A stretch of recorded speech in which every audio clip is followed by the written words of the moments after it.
Welcome back. Today I want to say a few words about the concept of the geopolitical fault line city. The concept stems from the observation that when scholars and pundits talk about cities being divided or contested, they tend to overlook the important dimension of perceived geopolitical belonging. And this dimension is particularly important in the rimland of the demised Soviet Empire. Now, the meaning of the geopolitical fault line city is rather self-explanatory. It is a city that's located on some sort of geopolitical fault line. Now, what isn't quite as self-explanatory is what is meant by the geopolitical fault line. Samuel Huntington got us accustomed to the idea that the world might be divided into 7 or 8 civilizations, that these civilizations would be centered on religious belief systems, and also that potentially bloody fault lines separate their respective core territories. However, Huntington's fault lines are not the geopolitical fault lines that I am referring to.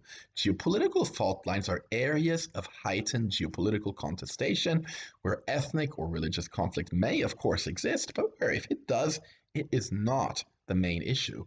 The main issue is instead that of the population's perceived geopolitical allegiance or belonging in the presence of some degree of competition for it.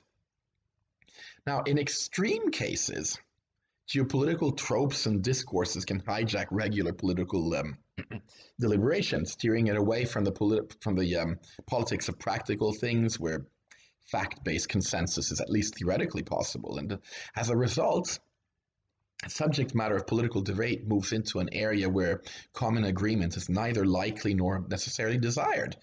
This is the area of perceived geopolitical belonging.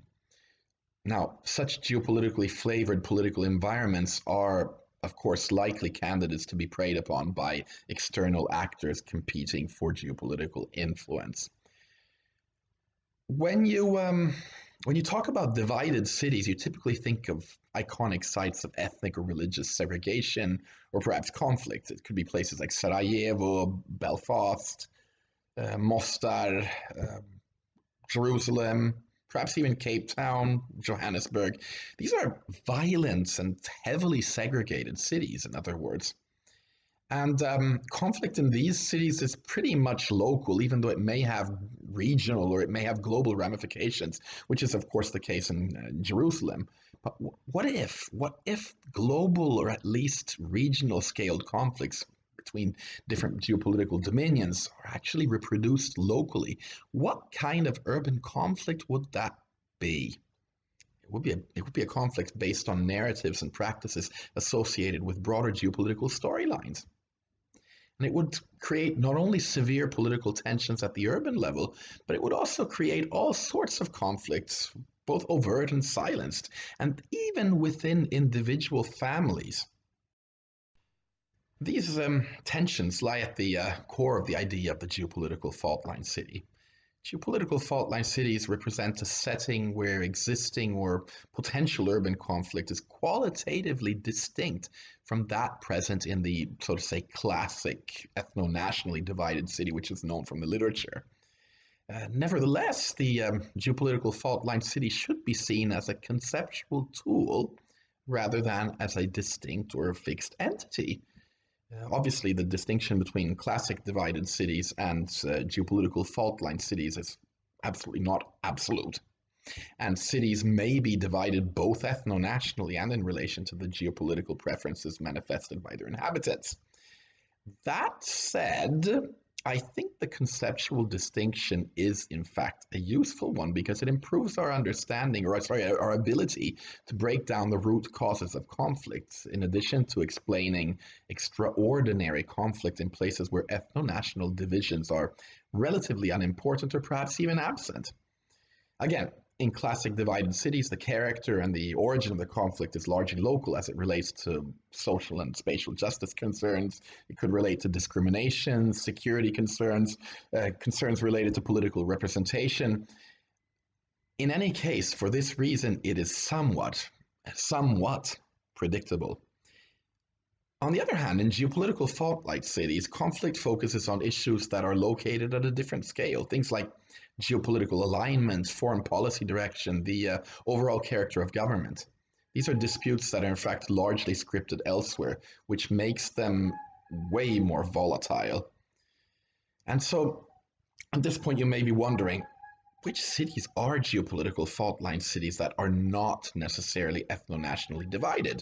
So here are a few ideas. It could be Kharkiv in Ukraine, Tallinn, the capital of Estonia, Yerevan in Armenia, maybe Caracas in Venezuela. And then surely you'd say, but wait, Tallinn is divided between Estonians and Russians, isn't it? And my answer to that would be mixed. It's not the same thing as divided. And even though there are frictions between these two groups, the most important ones relate to the scale of supranational belonging. So what I'm saying is that in geopolitical fault line cities, localized conflicts and violence are not only connected to broader geopolitical processes, they are their main product. And the degree to which the main actors involved in these processes assert themselves through disinformation or even more direct interference, it actually influences the degree of potential polarization in the city. So in fact, geopolitical fault line cities are places where mutually incompatible information spaces collide and overlap, or at least where such overlaps have existed in the near past. So to conclude, can the concept of the geopolitical fault line city be put to use in other contexts? Maybe.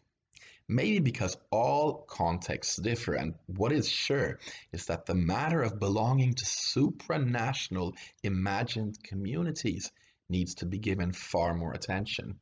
And this is perhaps where the geopolitical fault line city can come into the picture, if not as a conceptual tool, then at least as a worthwhile complementary perspective.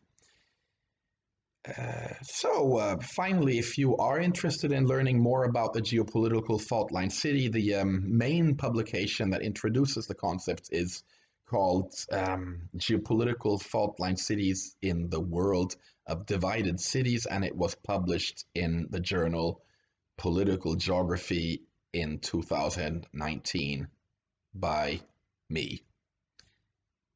Thank you and goodbye.